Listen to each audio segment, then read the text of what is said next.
ನಮಸ್ಕಾರ. ಇದೊಂದು C P ಸಿಯ ಯೂನಿಟ್ 4ನ ಇನ್ನೊಂದು ವಿಡಿಯೋ. ಯೂನಿಟ್ 4 ತುಂಬ ಹೆಚ್ಚು ವಿಡಿಯೋಗಳನ್ನ ಕವರ್ ಮಾಡ್ತಾ ಇದೆ. ಯೂನಿಟ್ 4 ಬಹಳಷ್ಟು ವಿಷಯ ಇದೆ ಯೂನಿಟ್ 4ಅಲ್ಲಿ, ಹಾಗಾಗಿ ಯಾವುದನ್ನು ಬಿಡುವ ಹಾಗಿಲ್ಲ. ಇದು ನಿಮಗೆ ಶಾರ್ಟ್ ನೋಟ್ಗೆ ಬರುವಂತಹ ಪ್ರಶ್ನೆ, ಅರೆಸ್ಟ್ ಬಿಫೋರ್ ಜಜ್ಮೆಂಟ್ ಅಂಥೇಳಿ. ಇದರಲ್ಲಿ actually attachment before judgement order 38ಅಲ್ಲಿ 2 ಅಂಶಗಳು ಒಳ್ಕೊಂಡಿದ್ದೇವೆ. ಒಂದು ಅಟ್ಯಾಚ್ಮೆಂಟ್ ಬಿಫೋರ್ ಜಜ್ಮೆಂಟು, ಇನ್ನೊಂದು ಅರೆಸ್ಟ್ ಬಿಫೋರ್ ಜಜ್ಮೆಂಟ್. ಈ ರೀತಿಯಾದಂತಹ 2 ಪ್ರಕ್ರಿಯೆಗಳಿದ್ದಾವೆ. ಇಲ್ಲಿ 1ರಿಂದ 4 ರೂಲ್ ಏನಿದ್ದಾವೆ ಅಥವಾ ನಿಯಮ ಏನಿದ್ದಾವೆ, ಅದರಲ್ಲಿ ನಾವು ಈ ಅರೆಸ್ಟ್ ಬಿಫೋರ್ ಜಜ್ಮೆಂಟನ್ನು ನೋಡ್ತೀವಿ. ಆ ವಿಷಯವನ್ನು ನಿಮ್ಮ ಶಾರ್ಟ್ ನೋಟಿಗೆ ಬರೋದ್ರಿಂದ ನಾನು ಹೆಚ್ಚು ಸಮಯ ತೆಗೆದುಕೊಳ್ಳೋದಿಲ್ಲ. ಇಲ್ಲಿರ್ತಕ್ಕಂಥ ಒಂದು ಕಾನ್ಸೆಪ್ಟನ್ನು ನಿಮಗೆ ವಿವರಿಸ್ತೀನಿ. Statutory basis arrest before judgement ಎಲ್ಲಿ ಬರ್ತದೆ? Court must record reasons in writing. ಆ ರೀತಿ ಮಾಡಬೇಕಂದ್ರೆ ಕೋರ್ಟ್ ಏನು ಮಾಡಬೇಕು? ರೀಸನ್ಸನ್ನು ರೆಕಾರ್ಡ್ ಮಾಡಬೇಕು. ಆಮೇಲೆ ಇದು ಎಂಥ ಒಂದು ಅಧಿಕಾರ, ಕೋರ್ಟಿಗಿರುವಂತಹ ಅಧಿಕಾರ ಇದು. This is a power available to the court.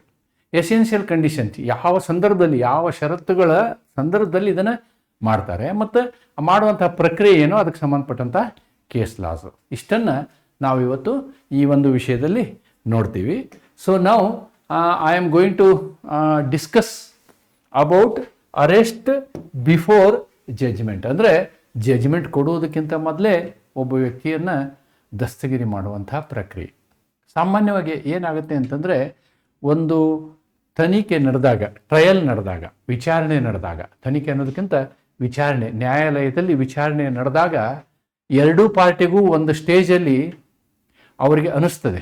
ಒಂದು ಪಾರ್ಟಿಗೆ ಅನಿಸ್ತದೆ ನಾವು ಇದರಲ್ಲಿ ನಮಗೆ ಜಯ ಸಿಗ್ತದೆ ಅಂತ, ಇನ್ನೊಂದು ಪಾರ್ಟಿಗೆ ಅನಿಸ್ತದೆ ನಾವು ಇದರಲ್ಲಿ ಸೋತು ಬಿಡ್ತೀವಿ ಅಂತ. ಆವಾಗ ಸೋಲುವಂತಹ ಪಕ್ಷಗಾರ ಏನೋ ಬೇರೆ ಬೇರೆಯಾದಂತಹ ಯೋಜನೆಗಳನ್ನು ಮಾಡ್ಬೋದು. ಅದರಿಂದ ನಾಳೆ ಏನು ಡಿಕ್ರಿ ಬರ್ತದೆ, ಡಿಕ್ರಿ ಜಾರಿಗೊಳಿಸುವುದು ಅಸಾಧ್ಯ ಆಗ್ಬೋದು. ಅಂತಹ ಸಂದರ್ಭಗಳೇನಾದರೂ ನ್ಯಾಯಾಲಯಕ್ಕೆ ಅನಿಸಿದರೆ ಆ ಒಂದು ಸಂದರ್ಭವನ್ನು ಸಮಾಲೋಚಿಸಿ ನ್ಯಾಯಾಲಯ ಒಂದು ನಿರ್ಧಾರಕ್ಕೆ ಬರುತ್ತದೆ. ಅದರಲ್ಲಿ ಒಂದು ನಿರ್ಧಾರ arrest before judgement. Therefore it is held as extraordinary protective remedy. ಅಂದರೆ ನಾಳೆ ಒಂದು ಡಿಕ್ರಿ ಆದರೆ, ಒಂದು ತೀರ್ಪು ಬಂದರೆ, ತೀರ್ಪಿಗೆ ಬೆಲೆನೇ ಇರಲಾರ್ದಂಥ ಪರಿಸ್ಥಿತಿ ಆಗಬಾರ್ದು ಅನ್ನುವುದನ್ನು, ಆ ಜವಾಬ್ದಾರಿಯನ್ನು ಕೂಡ ಕೋರ್ಟು ತೆಗೆದುಕೊಳ್ತದೆ. ಏನು?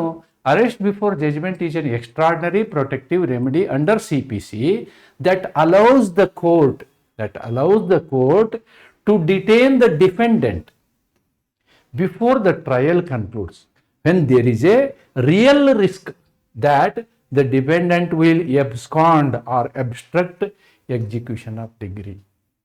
ನಿಮ್ಮ ತೀರ್ಪು ಜಾರಿಗೊಳಿಸುವ ಪ್ರಕ್ರಿಯೆಯನ್ನು ನಾಶ ಮಾಡುವ ಉದ್ದೇಶದಿಂದ ಅವನು ಏನು ಮಾಡ್ಬೋದು? ನಾಪತ್ತೆ ಆಗ್ಬೋದು. ಅಂತಹ ಪರಿಸ್ಥಿತಿಯಲ್ಲಿ ಏನು ಮಾಡ್ತಾರೆ? ಅಸಾಧಾರಣ ಪರಿಸ್ಥಿತಿ, ಅಸಾಮಾನ್ಯ ಪರಿಸ್ಥಿತಿಯಲ್ಲಿ ಅಂತಹ ವ್ಯಕ್ತಿಯನ್ನು ಏನು ಮಾಡ್ತೀವಿ? ನಾವು ದಸ್ತಗಿರಿ ಮಾಡ್ತೀವಿ, ಅವರನ್ನು ಬಂಧಿಸ್ತೀವಿ. ತೀರ್ಪು ಬರುವುದಕ್ಕೆ ಮುನ್ನ ವಿವಾದಿ, ಪ್ರತಿವಾದಿ ಅನ್ನೋಣ, ಪ್ರತಿವಾದಿ ಡಿಪೆಂಡೆಂಟ್, ಪ್ರತಿವಾದಿ ಪರಾರಿಯಾಗುವ ಸಾಧ್ಯತೆ ಅಥವಾ ಭವಿಷ್ಯದ ಆದೇಶವನ್ನು ಜಾರಿಗೆ ತರುವುದು ಅಸಾಧ್ಯವಾಗುವಂತಹ ಪರಿಸ್ಥಿತಿ ಉಂಟಾದ ಸಂದರ್ಭದಲ್ಲಿ, ಅದು ಎಂಥ ಸಂದರ್ಭ? ಅಸಾಮಾನ್ಯವಾದಂತಹ ಸಂದರ್ಭದಲ್ಲಿ ನಾವೇನು ಮಾಡ್ತೀವಿ? ರಕ್ಷಣಾತ್ಮಕ ಅಧಿಕಾರವೇ ತೀರ್ಪಿಗೆ ಮುನ್ನ ದಸ್ತಗಿರಿ. ಅಂತಹ ಸಂದರ್ಭದಲ್ಲಿ ತೀರ್ಪು ಕೊಡುವ ಮೊದಲೇ ನಾವು ಪ್ರತಿವಾದಿಯನ್ನು ದಸ್ತಗಿರಿ ಮಾಡ್ತೀವಿ ಅಂತಕ್ಕಂಥದ್ದು. ಹೆಂಗೆ ಬೇಕು ಹಂಗೆ ಮಾಡಲ್ಲ, ಬಹಳ ವಿರಳವಾದ ಪರಿಸ್ಥಿತಿಯಲ್ಲಿ. It is not punitive. ನೋಡಿ, ಇದು ಪ್ಯೂನಿಟಿವ್ ಅಲ್ಲ, ಅಂದರೆ ಶಿಕ್ಷೆ ಕೊಡುವ ಉದ್ದೇಶ ಅಲ್ಲ ಇಲ್ಲಿ. ಪ್ಯೂನಿಟಿವ್ ಅಂದರೆ ಶಿಕ್ಷೆಗೆ ಗುರಿಪಡಿಸುವುದು, ಶಿಕ್ಷೆಗೆ ಗುರಿಪಡಿಸುವುದು. ಆದರೆ ಇಲ್ಲೇ ಶಿಕ್ಷೆಗೆ ಗುರಿಪಡಿಸುವ ಉದ್ದೇಶ ನಮ್ದಲ್ಲ. ನಮ್ಮ ಉದ್ದೇಶ ಏನು? ನಾವು ಕೊಡುವಂತಹ ತೀರ್ಪು ಜಾರಿ ಆಗಬೇಕು. ನೀನು ಹೊರಗಡೆ ಇದ್ರೆ, ಸಮಾಜದಲ್ಲಿದ್ದರೆ ನೀ ಅದನ್ನು ಜಾರಿ ಆಗೋಕ್ಕೆ ಬಿಡಲ್ಲ, ಇಲ್ಲ ನಿನ್ನೆ ತಪ್ಪಿಸ್ಕೊಂಡು ಓಡಿ ಹೋಗ್ತೀಯ. ಅಂಥ ಸಂದರ್ಭದಲ್ಲಿ ಏನು ಮಾಡ್ತಾರೆ? ಅರೆಸ್ಟ್ ಬಿಫೋರ್ ಜಡ್ಜ್ಮೆಂಟ್ ಮಾಡ್ತಾರೆ. ಇದು ನಿಮಗೆ ಆರ್ಡರ್ 38 ಕಂಡು ಬರ್ತದೆ. ಶೆಡ್ಯೂಲ್ 1 CPCಯ ಅನುಸೂಚಿ 1ರ 38ರ ಆದೇಶದಲ್ಲಿ ಇದು ಕಂಡು ಬರ್ತದೆ. ಅದರಲ್ಲಿ ಈ ರೂಲ್ 1ನಲ್ಲಿ ಕಂಡೀಷನ್ಗಳನ್ನೆಲ್ಲ ಹೇಳ್ತೀವಿ. ಇಟ್ ಈಸ್ ಯಾವ ಸಂದರ್ಭದಲ್ಲಿ court may order arrest if the dependent, ಪ್ರತಿವಾದಿ, ಇಲ್ಲಿ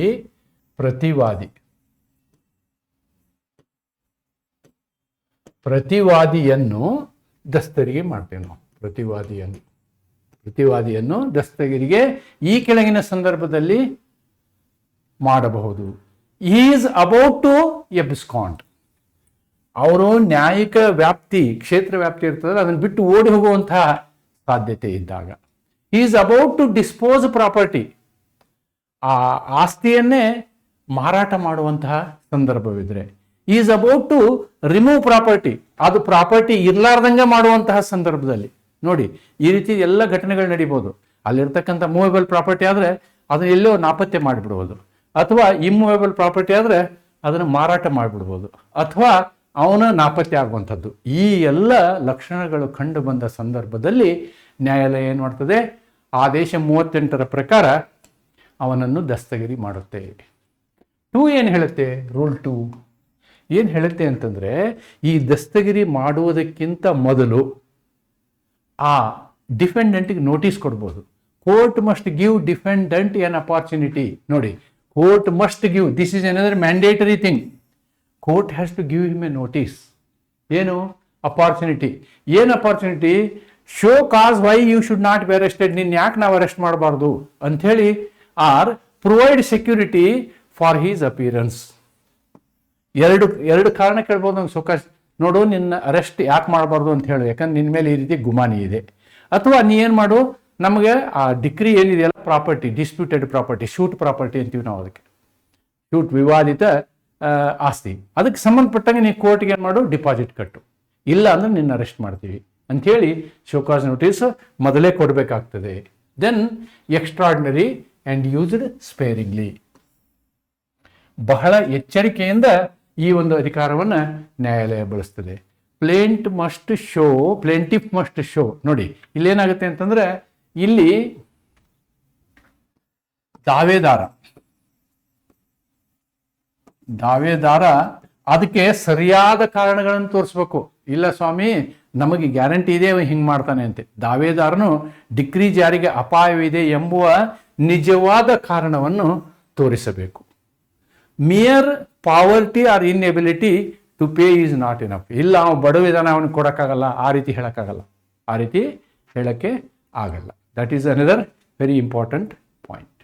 ದೆನ್ ಕೋರ್ಟ್ ಏನು ನೋಡುತ್ತೆ, ಅಲ್ಟಿಮೇಟ್ಲಿ ಕೋರ್ಟ್ ಯಾವಾಗ ಅದು ಪ್ಲೇಂಟಿಫ್ನ ವಿನಂತಿಯನ್ನು ಒಪ್ಕೊಳ್ತದೆ ಅಂತಂದ್ರೆ, ಮೇಲ್ನೋಟಕ್ಕೆ ಕೋರ್ಟಿಗೂ ಅನಿಸ್ಬೇಕು ಪ್ಲೇಂಟಿಫ್ ಹೇಳಿರುವಂಥದ್ದು ಸರಿ ಇದೆ. ಆಮೇಲೆ ಡಿಪೆಂಡೆಂಟ್ನ ಕಂಡಕ್ಟು ಏನು, ಅವನು ನಡವಳಿಕೆಗಳು ಹೆಂಗಿರ್ಬೇಕು, ಇಲ್ಲ ಇವೇನೋ ಮೋಸ ಮಾಡೋನಿದ್ದಾನೆ. ಡಿಪೆಂಡೆಂಟ್ಸ್ ಕಂಡಕ್ಟ್ ಕ್ರಿಯೇಟ್ಸ್ ರೀಸನೇಬಲ್ ಅಪ್ರಿಹೆನ್ಷನ್, ಅವನ ಬಗ್ಗೆನೂ ಡೌಟ್ ಬರ್ತದೆ. ದ ಅಪ್ಲಿಕೇಶನ್ ಈಸ್ ಬೋನಾಫೈಡ್, ಇವ್ರು ಕೊಟ್ಟಂತಹ ಅರ್ಜಿ ಇದೆಯಲ್ಲ, ಅದು ಸದ್ಭಾವದಿಂದ ಕೊಟ್ಟಂತಹ ಅರ್ಜಿ, ಸದುದ್ದೇಶದಿಂದ ಕೊಟ್ಟಂತಹ ಅರ್ಜಿ ಇರಬೇಕು. ಈ ಎಲ್ಲ ಕಾರಣಗಳು ನಿಮಗೆ ಖಚಿತವಾದಾಗ ಏನು ಮಾಡ್ತದೆ, ಕೋರ್ಟು ಆ ಒಂದು ಅರೆಸ್ಟ್ ಬಿಫೋರ್ ಜಡ್ಜ್ಮೆಂಟನ್ನು ಮಾಡ್ತದೆ.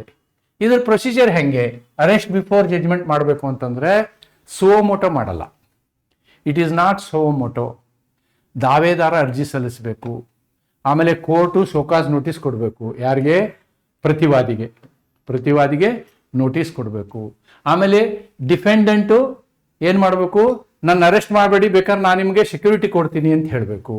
ಆಮೇಲೆ ಪ್ರೂವ್ ಹಿ ಈಸ್ ನಾಟ್, ಅವನು ಹೇಳಬೇಕು, ಸಾಬೀತುಪಡಿಸಬೇಕು, ಇಲ್ಲ ನಾ ಆ ರೀತಿ ಮಾರಾಟ ಮಾಡೋದಿಲ್ಲ ಅನ್ನೋದನ್ನು ಕೋರ್ಟಿಗೆ ಮನವರಿಕೆ ಮಾಡಬೇಕು. ಇದು ಯಾವುದು ಆಗಲಿಲ್ಲ ಅಂತಂದರೆ, ಇವನ ಈ ಮನವರಿಕೆ ಇದು ಆಗಲಿಲ್ಲ ಅಂತಂದರೆ, if this is not there then only they will arrest. So issue of notice before arresting is a must, optional ಅಲ್ಲ ಅದು, it is not optional. Court has to issue him a notice, show cause notice. ಅದು ಕೊಟ್ಟ ಮೇಲೆ ಕಾರಣ ಸೂಚನೆ ಅಂತ ಅನ್ನೋದಿಲ್ಲ ಇದಕ್ಕೆ, ಕಾರಣ ಕೇಳುವ ನೋಟಿಸ್, ಕಾರಣ ಕೇಳುವ ನೋಟಿಸ್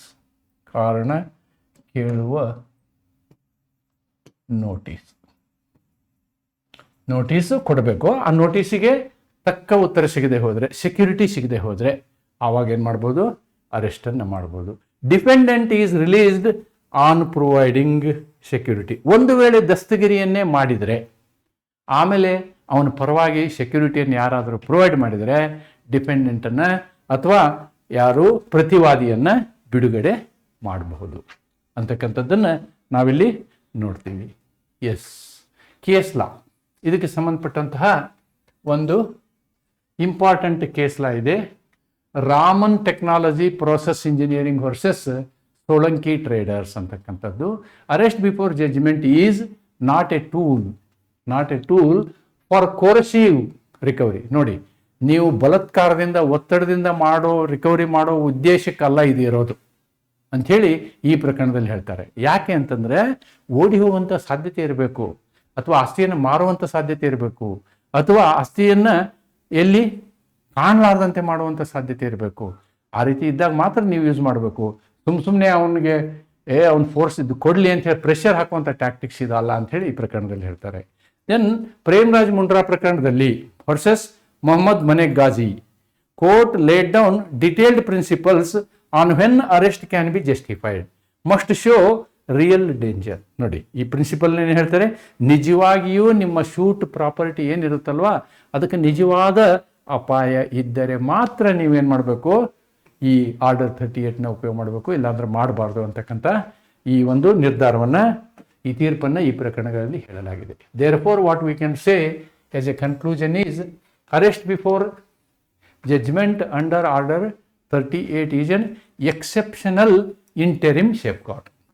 ಎಕ್ಸೆಪ್ಷನಲ್, ಅಗ್ದಿ ವಿರಳವಾದಂತಹ ಒಂದು ವ್ಯವಸ್ಥೆ, ಎಲ್ಲ ಟೈಮ್ ರೂಟೀನ್ ಆಗಿ ಮಾಡೋಕ್ಕಾಗಲ್ಲ. To ensure ultimate decree is not rendered meaningless. ನೋಡಿ, ಕೊಟ್ಟಂತಹ ತೀರ್ಪಿಗೆ ಅರ್ಥನೇ ಇಲ್ಲದಂತ ಆಗುವಂತಹ ಪರಿಸ್ಥಿತಿ ಇದ್ದಾಗ ಮಾತ್ರ ನಾವೇನು ಮಾಡಬೇಕು, ಅರೆಸ್ಟ್ ಬಿಫೋರ್ ಜಡ್ಜ್ಮೆಂಟ್ ಮಾಡಬೇಕು, ಇಲ್ಲಾಂದ್ರೆ ಮಾಡಬಾರ್ದು. It balances. ನೋಡಿ, ಇದರಿಂದ ಏನಾಗ್ತದೆ, there is a balance between plaintiff's rights and dependent's liability. Dependent's right to liberty. Right to liberty ಏನಿಲ್ಲಿ, we are giving notice. This is the liberty that dependent is having. Show cause notice. What is the plaintiff's right? He is having a right to arrest before judgment. ಎರಡೂ ಸಮಯೋಚಿತವಾಗಿ ಮಾಡ್ತೀವಿ. ಅಂದರೆ arrest ಮಾಡೋದನ್ನು encourage ಮಾಡ್ತೀವಿ, ಆಮೇಲೆ ಡಿಪೆಂಡೆಂಟಿಗೆ notice ಕೊಡ್ತೀವಿ. ಆ ನೋಟಿಸಿಗೆ ಸರಿಯಾಗಿ ಸ್ಪಂದಿಸದೇ ಇದ್ದರೆ ಈ ಅರೆಸ್ಟ್ ಏನಿದೆಯಲ್ಲ ಪ್ಲೇಂಟಿಫಿನ ರಿಕ್ವೆಸ್ಟನ್ನು ಮಾನ್ಯ ಮಾಡ್ತೀವಿ ಅಂಥೇಳಿ ನಾವು ಹೇಳ್ಬೋದು. This is what is about arrest before judgement. ಒಬ್ಬ ವ್ಯಕ್ತಿಯನ್ನು ತೀರ್ಪು ಬರುವ ಮೊದಲು ದಸ್ತಗಿರಿ ಮಾಡುವ ಪ್ರಕ್ರಿಯೆ ಆದೇಶ 38ರಲ್ಲಿದೆ.